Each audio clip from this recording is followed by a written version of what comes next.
മനുഷ്യബുദ്ധിക്ക് ഗ്രഹിക്കാൻ സാധിക്കാത്ത, ഒരു മനുഷ്യനും കാണുവാനോ കേൾക്കുവാനോ ഗ്രഹിക്കുവാനോ ഉൾക്കൊള്ളുവാനോ സാധിക്കാത്ത ദൈവീക രഹസ്യങ്ങൾ എന്നിലേക്ക് കടന്നു വരുന്നതും എനിക്കത് മനസ്സിലാക്കാൻ സാധിക്കുന്നതും എൻ്റെ ആത്മാവ് മുഖേനയാണ്.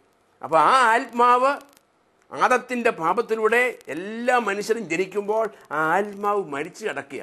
അങ്ങനെ മരിച്ചു കിടക്കുന്ന ആത്മാവിന് ജീവൻ തരുന്നത്, ആ അടിമത്തത്തിൽ കഴിയുന്ന ആത്മാവിനെ സ്വതന്ത്രനാക്കുന്നത് ദൈവപുത്രനാണ്. അതിനാലാണ് പറഞ്ഞത്, പുത്രൻ നിങ്ങളെ സ്വതന്ത്രനാക്കിയാൽ നിങ്ങൾ യഥാർത്ഥത്തിൽ സ്വതന്ത്രനാണ്. യേശു തന്നെ നമുക്ക് സ്വയം വെളിപ്പെടുത്തി കിട്ടണം. യേശുവിനെക്കുറിച്ച് നമുക്ക് പഠിക്കാൻ പറ്റും.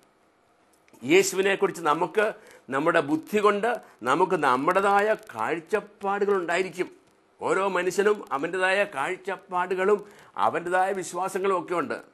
അതിനുള്ള സ്വാതന്ത്ര്യം എല്ലാവർക്കും ഉണ്ട്. ദൈവം പോലും ആ സ്വാതന്ത്ര്യത്തിൽ കൈ കടത്തുന്നില്ല. പക്ഷേ സത്യം, യഥാർത്ഥമായ സത്യം നമുക്ക് വെളിപ്പെടുത്തുന്നത് യേശുവിൻ്റെ ട്രൂ ഐഡൻറ്റിറ്റിയാണ്.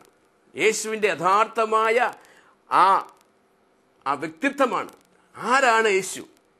എത്ര പേർക്ക് വെളിപ്പെടുത്തി കിട്ടിയിട്ടുണ്ട് ഈ യേശു ആരാണ്? യേശു തന്നെ ശിഷ്യന്മാരെടുക്ക വന്നിട്ട് അവരോട് ചോദിച്ചു, മനുഷ്യര് എന്നെക്കുറിച്ച് എന്തു പറയുന്നു? വളരെ വ്യക്തമായിട്ട് കേൾക്കണമേ.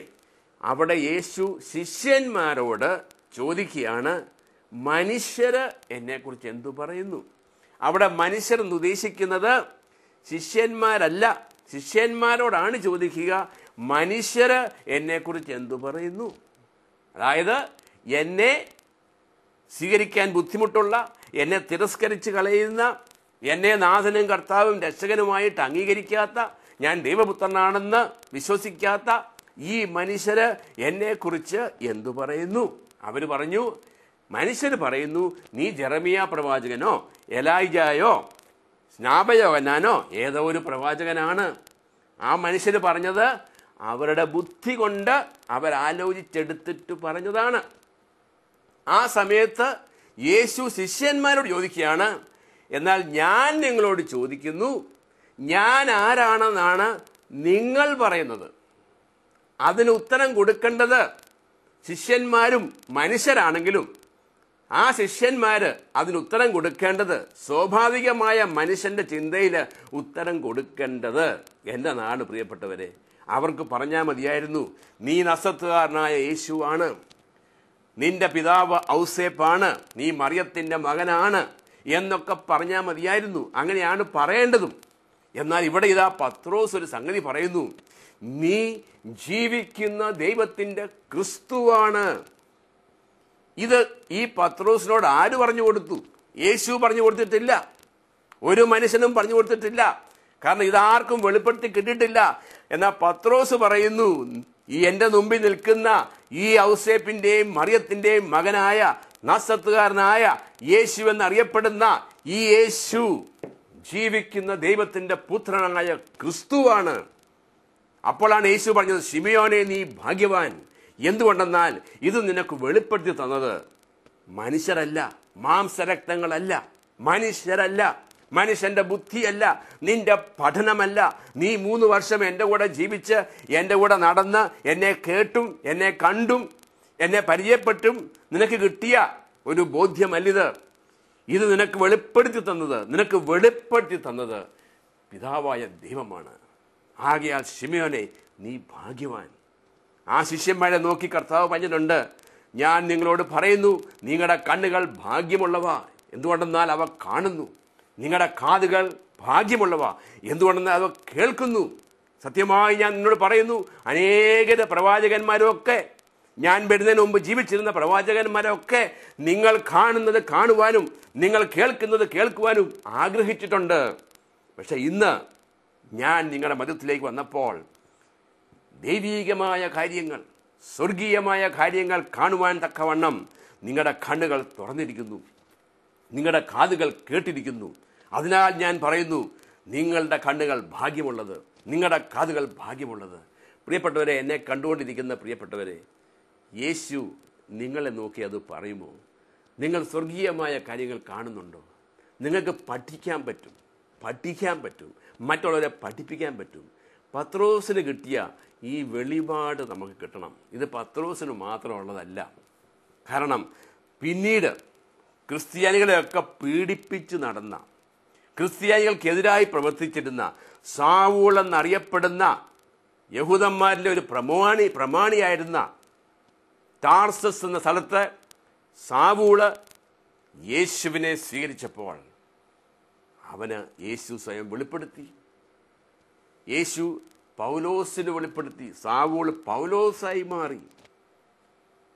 ശിഷ്യന്മാര്, ഉത്ഥിതനായ യേശു തൻ്റെ കുരിശുമരണവും ഉത്ഥാനവും കഴിഞ്ഞിട്ട് ശിഷ്യന്മാർക്ക്, അനേകം പേർക്ക് അവൻ വെളിപ്പെടുത്തി. ശിഷ്യന്മാർക്ക് കാണാൻ സാധിച്ചു. മറ്റുള്ളവർ, മറ്റ് മനുഷ്യരെന്നറിയപ്പെടുന്ന മലയിലെ പ്രസംഗത്തിനും 5000 പേരെ തീറ്റിപ്പോറ്റിപ്പോഴും ഒക്കെ പോയി 5000 പേരും ഒക്കെ പോയി ഇരുന്ന് കേട്ടിരുന്നവർക്ക് ആർക്കും യേശുവിനെ കാണാൻ പറ്റിയിട്ടില്ല.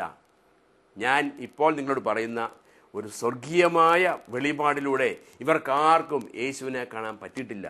അവർ അപ്പം തിന്നു, രോഗശാന്തി മേടിച്ചുകൊണ്ട് പോയി. പക്ഷെ യേശുവിനെ കണ്ടത് ശിഷ്യന്മാരാണ്. ഇതുകൊണ്ടാണ് യേശു പറഞ്ഞത്, സത്യം സത്യമായി ഞാൻ നിന്നോട് പറയുന്നു, നിങ്ങൾ യഥാർത്ഥത്തിൽ എൻ്റെ വചനത്തിൽ ജീവിക്കുമെങ്കിൽ നിങ്ങൾ എൻ്റെ ശിഷ്യന്മാരാണ്.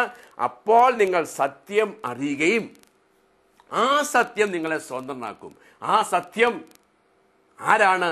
യേശു പറഞ്ഞു, ഞാനാണ് സത്യം. I am the truth. ആ യേശു പറഞ്ഞു, നിന്റെ വചനമാണല്ലോ സത്യം. ആ യേശുവിൻ്റെ വചനം പറയുന്നു, പിതാവായ ദൈവം പുത്രനായ യേശുവിന് കൊടുത്ത പേരാണ് ദൈവവചനം. ദൈവവചനം സത്യമാണ്. ദൈവവചനം യേശുവാണ്. യേശു സത്യമാണ്. സത്യം അന്വേഷിക്കുന്ന പ്രിയപ്പെട്ടവരെ, ഈ സത്യം നമ്മൾ പഠിക്കാൻ പറ്റുമായിരിക്കും. പഠിച്ചതുകൊണ്ട് സ്വാതന്ത്ര്യം പ്രാപിക്കത്തില്ല. ഈ സത്യം നമുക്ക് വെളിപ്പെടുത്തി കിട്ടണം. പത്രോസിന് വെളിപ്പെടുത്തി കിട്ടിയതുപോലെ, ശിഷ്യന്മാർക്ക് വെളിപ്പെടുത്തി കിട്ടിയതുപോലെ, സാവൂളായിരുന്ന പൗലോസിന് വെളിപ്പെടുത്തി കിട്ടിയതുപോലെ ഇന്ന് എനിക്ക് നിങ്ങൾക്കും വെളിപ്പെടുത്തി കിട്ടുമോ? ഏറ്റവും വലിയ സദ്വാർത്ത അത് കിട്ടും എന്ന് യേശു തന്ന വാഗ്ദാനമാണ്. യോഹന്നാൻ്റെ 14-ാം അധ്യായത്തിൽ 21-ാമത്തെ വാക്യത്തിലും 23-ാമത്തെ വാക്യത്തിലും വായിച്ചാൽ കാണാം.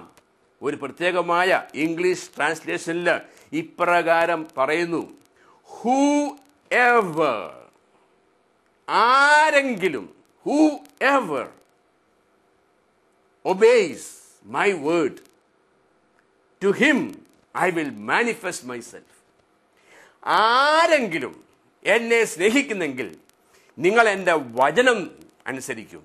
നിങ്ങൾ എൻ്റെ വചനത്തിൽ ജീവിക്കുമ്പോൾ ഞാൻ എന്നെ തന്നെ നിങ്ങൾക്ക് വെളിപ്പെടുത്തി തരും എന്ന് പറഞ്ഞത് മനുഷ്യനല്ല, ദൈവത്തിൻ്റെ പുത്രനായ യേശു.